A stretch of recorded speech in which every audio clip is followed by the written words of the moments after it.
கைகளிலே வண்ணம் சிந்தும் ரோஜாப்பூ சிரித்து பேசி விளையாடும் நெஞ்சம் எங்கும் மத்தாப்பூ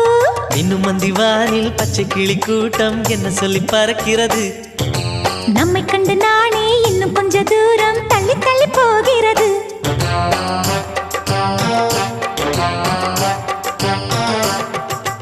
எங்களின் கதை கேட்டு